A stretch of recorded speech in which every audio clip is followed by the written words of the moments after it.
अच्छा, इसके अलावा इनका एक सवाल भी आया है सर वेदांता को लेकर के। बाइंग प्राइस है इनकी 275 की, 50 शेयर्स हैं। क्या राय रहेगी आपकी, लॉन्ग टर्म नजरिया है? 250 शेयर है और बाइंग प्राइस क्या बताइए ऋषि जी? 275, 275 टू जी, अभी सेवेंटी फाइव पर इनके पास 50 शेयर्स है। ठीक है। देखिए अच्छी आपने एंट्री की है, और अगर 255 250 के जोन में अगर आप स्टॉप लॉस मेंटेन करते हैं तो यहाँ पर एक ब्रेकआउट हो सकता है। 290-95 के जोन में यहाँ पर लगातार रिजेक्शन ले रहा है, बट यहाँ पर देखेंगे मेटल्स में एक काफी अच्छा मोमेंटम बना है। निफ्टी मेटल्स हम्म। भी एक अपने लाइफ हाई के करीब यहाँ पर ट्रेड कर रहा है, और जिंक और एल्यूमिनियम में आप देखेंगे तो काफी बढ़िया रैली देखने को मिलती है। उसका इनडायरेक्ट प्ले हम्म। वेदांता में भी आप कर सकते हैं प्ले। तो यहाँ पर काफी अच्छे लेवल्स बने, ऊपरी स्तरों से काफी अच्छी गिरावट आई है और रिवर्सल हो रहा है। तो यहाँ पर बने रहिए, 250-255 के स्टॉप लॉस मेंटेन करके रखिए। और अगर आपको और क्वांटिटी ऐड करनी है, 295 के ऊपर ब्रेकआउट आता है तो वहां पर और ऐड कर सकते हैं। करीबन 320-25 के टारगेट्स बन सकते हैं। ठीक है, इसके अलावा सर एनएमडीसी भी देख लीजिए। इनके पास बाइंग प्राइस जो है 85 की है, और 200 शेयर्स है इनके पास। अभी आधे परसेंट की तेजी के साथ कामकाज कर रहा है। क्या इनको लॉन्ग टर्म के लिए रखना चाहिए और खरीदारी करें लेवल पर? जी बिल्कुल। देखिए एनएमडीसी की अगर बात करेंगे तो काफी अच्छे अर्निंग्स डिलीवर कर रहा है, फंडामेंटली काफी स्ट्रॉन्ग कंपनी है। बट कहीं ना किसी वजह से यहाँ पर स्टॉक 90-92 के अराउंड से यहाँ पर रिजेक्शन ले रहा है। लॉन्ग टर्म चार्ट्स अगर मैं देखूँ तो यहाँ पर मुझे एक बुलिश पैटर्न दिख रहा है। साथ ही में अगर स्टील सेक्टर की बात करें, स्टील सेक्टर के स्टॉक्स में काफी अच्छा मोमेंटम मुझे दिख रहा है, मेटल्स स्पेशली। और 8650 87 के जोन के बाद यहाँ पर एक अच्छा ब्रेकआउट हो सकता है। बट अगर आपको थोड़ा सा और मोमेंटम या ज्यादा आपको या मोमेंटम प्ले करने की इच्छा है तो आप जेएसडब्ल्यू स्टील या जिंदा स्टील में शिफ्ट हो सकते हैं। यहाँ पर भी निवेश काफी अच्छा है, बट जो स्टॉक है वो किसी वजह से चल नहीं रहा है, 90-92 के आसपास से रिजेक्शन आ रहा है। बट यहाँ तक अभी आप हम्म। देखेंगे तो करीबन 82 का स्टॉप लॉस मेंटेन कर सकते हैं। 90 तक के टारगेट यहाँ पर बन सकते हैं। 90 के बाद एक बार आप अपना जो स्ट्रेटेजी है रिविजिट कर सकते हैं। ठीक है, इसके अलावा सर सोम डिस्टिलरीज देख लीजिए। इसमें क्या व्यू रहेगा आपके आपका? 167 पर इनके पास 60 शेयर्स है। यहाँ से लॉन्ग टर्म पर्सपेक्टिव रखते हैं 5 साल का। उर्शी देखिए यहाँ पर आप देखेंगे स्टॉक में लिकर स्पेस में रेडिको खैतान देख लीजिए, यूनाइटेड स्पिरिट्स देख लीजिए, या तिलक नगर इंडस्ट्री देखिए, वो एक अप ट्रेंड में है। हम्म। तो सेक्टर टेलविंड है। बट उसी स्पेस में हम्म। स्टॉक आप देखेंगे तो लगातार गिरावट कर रहा था, एक डाउन मूव में है। इसीलिए मैं यहाँ पर अवॉइड करूंगा अगर सेक्टर को फॉलो नहीं कर रहा है आपका स्टॉक, विच मीन्स यहाँ पर कुछ ना हम्म। कुछ प्रॉब्लम है। बट अभी आप देखिए टेक्निकल लेवल्स पर एक बड़ी गिरावट करीबन 175 के जोन से करीबन 47-45 के लेवल्स बने थे, वहां से अब स्टॉक थोड़ा सा आप देखेंगे तो एक यहाँ बेस बनाने की कोशिश कर रहा है। 64 का एक अच्छा बेस है। अब यहाँ पर ब्रेकआउट आता है करीबन 73-75 के जोन तक, तो करीबन 91 के हम्म। टारगेट बन सकते हैं। तो यहाँ पर हाल फिलहाल बने रह सकते हैं। बट हाल फिलहाल अभी भी 200 एसएमए के नीचे, काफी नीचे कारोबार कर रहा है।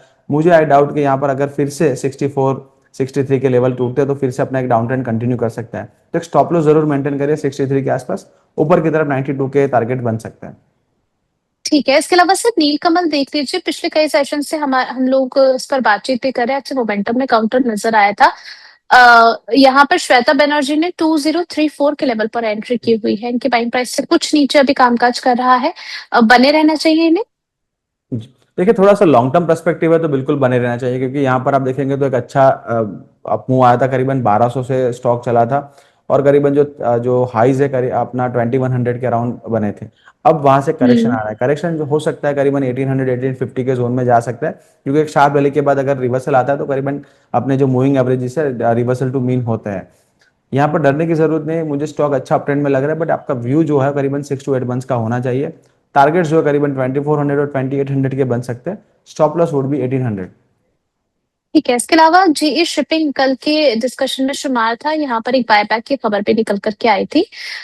उसके बाद इनका सवाल है सर कि जीई शिपिंग पर आपकी राय क्या रहेगी, क्योंकि बाइंग प्राइस उन्होंने लिखी है 1450 की।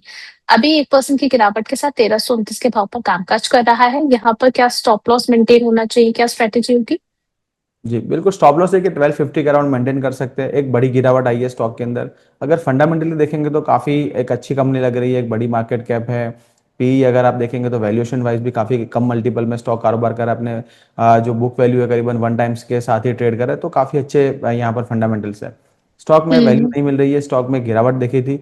अब यहाँ पर एक अच्छा बेस है 200 एसएमए के आसपास डेली के, तो 1250 के हम्म। स्टॉप लॉस के साथ यहाँ पर बने रह सकते हैं। अगर यहाँ पर जो कोई अपसाइड बनता है तो करीबन 1400 would be the first target, और वहां से 1600 तक के टारगेट बन सकते हैं।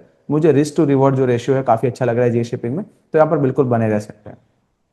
ओके, इसके अलावा कोचिन शिपयार्ड, इसका स्ट्रक्चर कैसा लग रहा है सर आपको? क्योंकि इन्होंने अपनी बाइंग प्राइस यहाँ पर मेंशन करी है 1450 की, इसमें भी ठीक है 1514 के भाव पर कामकाज कर रहा है, 0.23% की डाउन साइड के साथ में। यहाँ पर भी कैसे मैनेज किया जाए पोजीशन को? जी, अच्छी एंट्री की उन्होंने, और 1420 का स्टॉप लॉस मेंटेन कर सकते हैं अगर थोड़ी लंबी अवधि का व्यू है।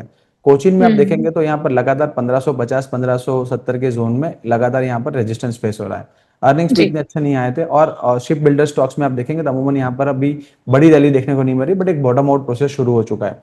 कोचिन में भी आप देखेंगे हम्म। तो डब्ल्यू पैटर्न बन रहा है, और जो नेकलाइन है करीबन 1575 के अराउंड है, उसके ऊपर अगर ब्रेकआउट मिलता है तो यहाँ पर काफी अच्छा मोमेंटम मिल सकता है, और 1700 तक के टारगेट बन सकते हैं।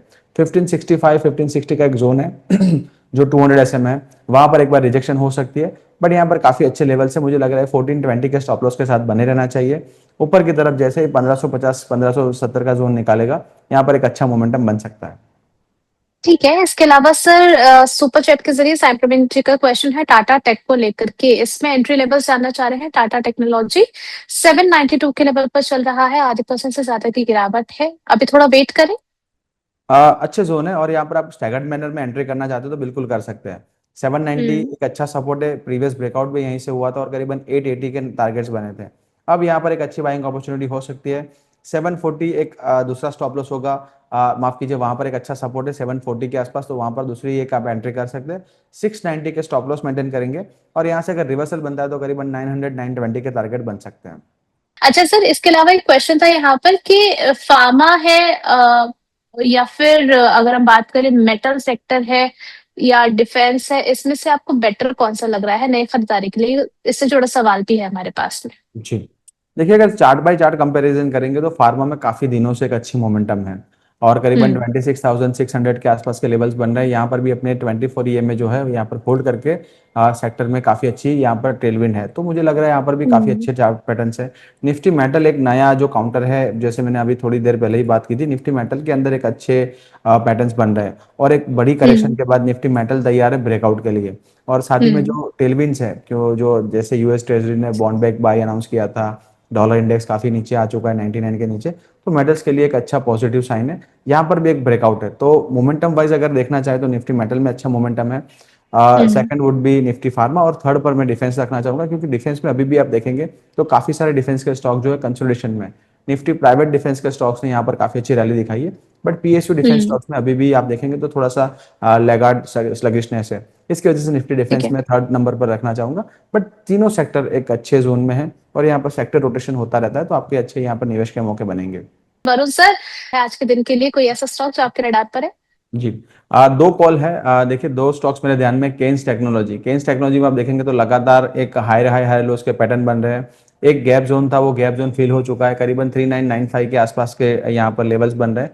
3850 के स्टॉप लॉस के साथ यहाँ पर 4200 के टारगेट केन्स टेक्नोलॉजी में बन सकते हैं, तो केन्स वुड बी आर ठीक है। First pick. और दूसरा आप देखेंगे तो ओएफएसएस। देखिए, ऐसा बच्चा है जहाँ पर पूरा क्लास फेल हो रहा है, बट एक बच्चा है जो हर बार अपना नंबर हम्म। निकाल के आता है, ओएफएसएस। आईटी सेक्टर देखेंगे तो डाउन मूव में चल रहा है, अभी भी करीबन 30-35% अपने जो जोन है वहां से अपने जो लाइफ हाई से डाउन है। और यहाँ पर ओएफएसएस देखिए तो यहाँ पर नए हाइस के लिए तैयार है, तो एक ब्रेकआउट है, करीबन 11,900 12,000 का जोन था।